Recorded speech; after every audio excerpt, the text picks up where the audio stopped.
This is Talk Business and Politics with Roby Brock. I'm Roby Brock. Welcome to the program. We are glad to have you with us. I'm joined this morning by John Burris, a Talk Business and Politics contributor, Wes Brown, senior writer for Talk Business and Politics. Thank you both for being here. We've had an interesting political week, beginning with Sarah Huckabee Sanders. She is leaving her White House press secretary post.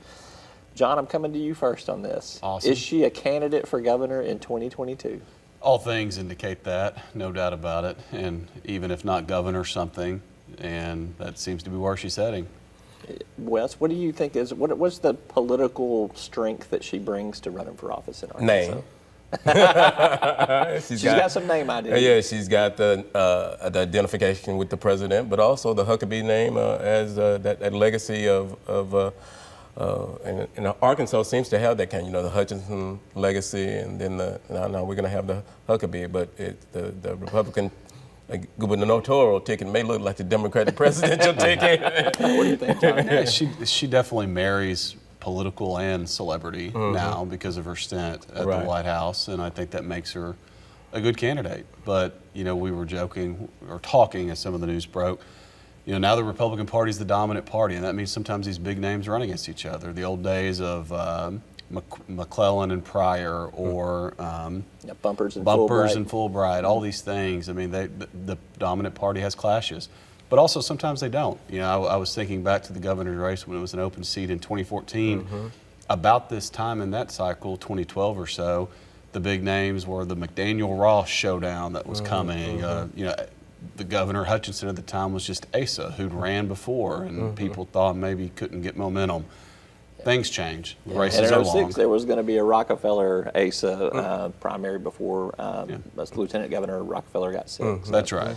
So there's lots of good candidates, and if she decides to run, she'd add to the field. But hopefully it stays about policy and who's going to do the best job for the state, and that's a good thing for the Republican Party. I would say, too, the other things that she brings to the table in terms of assets, there is still a Huckabee political machine that still has some tentacles in Arkansas. People forget she was John Bozeman's campaign manager in 2010, and so there is definitely some connections with the Bozeman political camp there. And then Trump is immensely popular in Arkansas, 86% to 93% approval with Republicans. And if this is the Republican primary race, then it indicates what could happen. Yeah, and I'm sorry, if you're the Republican candidate for governor, you don't like primaries. But if you're a conservative in the state, they're not bad. And I mean, you've got Lieutenant Governor Griffin, you've got Senator Hendren, you've got Leslie Rutledge, the Attorney General. And if the multiple candidates can lead to the best discussion about how do we do conservative things like reform the income tax or reform our entitlements, I want to vote for the candidate that's going to do the best job at tackling those issues. And the more candidates in the race, the better those discussions can get. And it's obvious it's going to be the leading edge. The GOP party it's still going to be the dominant party going into 2020, and those policy issues that you mentioned are going to start with the Republican Party. And as a reporter that gets to cover politics on occasion, Wes, how much fun will it be to have the circus atmosphere of potential 3 or 4 heavy hitters in a potential top race? It's all the same.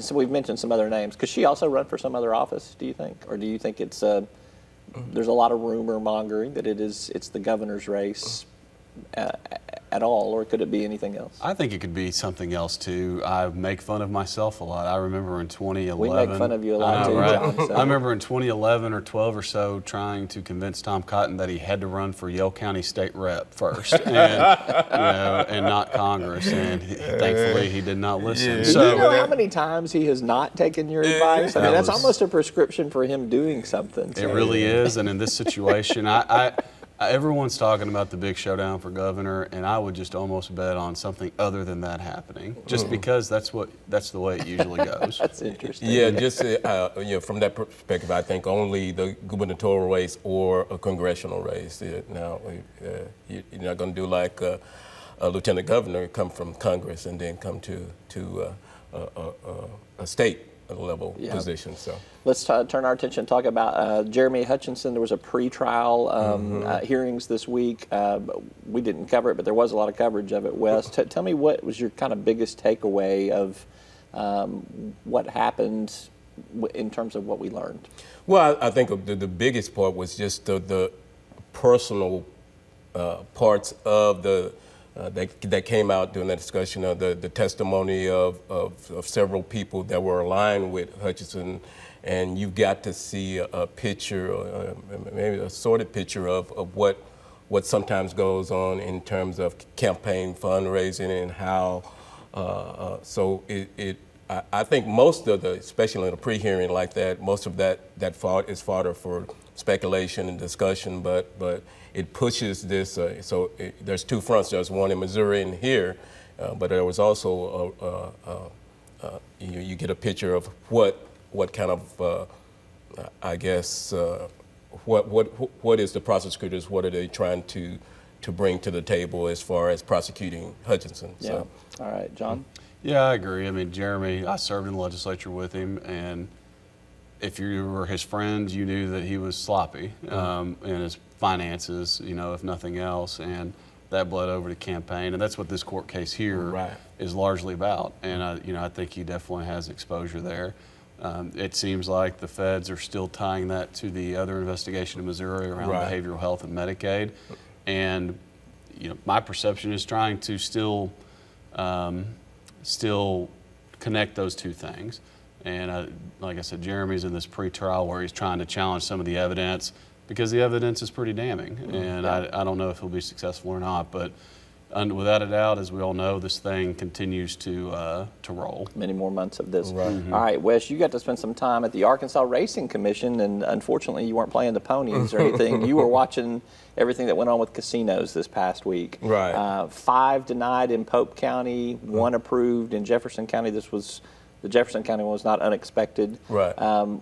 Why did the racing commissioners shoot down the 5 in Pope County? Well, basically they said their own rules. It's 2 points of their own rules said that the applicants had to have a letter of recommendation from the local community, from the current mayor or the current quorum court or the county judge, and they didn't have. There was none that had that, and then.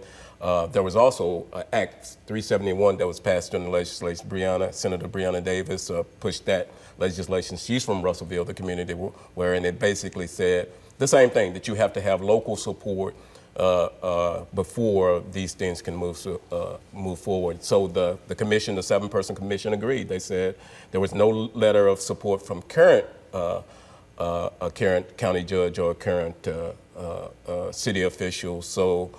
They unanimously rejected all 5 applicants, and that was very interesting. Now it seems like that this whole issue is going to have to be solved at the local level, and then if they do get support at the local level in Russellville or Polk County, then they can bring it back to the commission within 90 days. Why does no one in Polk County want the Hard Rock Cafe Russ Vegas in that neck of the woods, or one of the other 4 applicants there? I was going to say, I don't know that no one does. I mean, I think the Hard Rock brand's pretty good. I think the other brands are too, though. It's a lot of strong brands. Yeah, the quorum court and the judge just seem stalled because no one really knows. Everyone, it's the old, in the legislature, they called it vote no, pray yes. You were never going to vote for a bill, but you know it needed to pass. And not universally, there's big opposition in Polk County, but I think a lot of the elected officials want some resolution, just don't quite know how to get there. They've committed to an open, transparent process, so you don't get into a situation where the public is doubting what actually transpired. So I don't know if they'll end up being an election or not.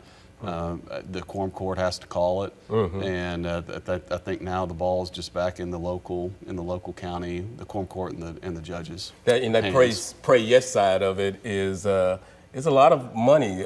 People they're not only bringing casinos, but they're bringing investment. They're talking about community programs, ballpark, ball fields, and things. So and some other entertainment options as well. Exactly. Yeah, absolutely. All right, Wes Brown, John Burris, always good to get y'all's take on everything. Thank y'all so much. Thank you. All right, we're back with more right after this.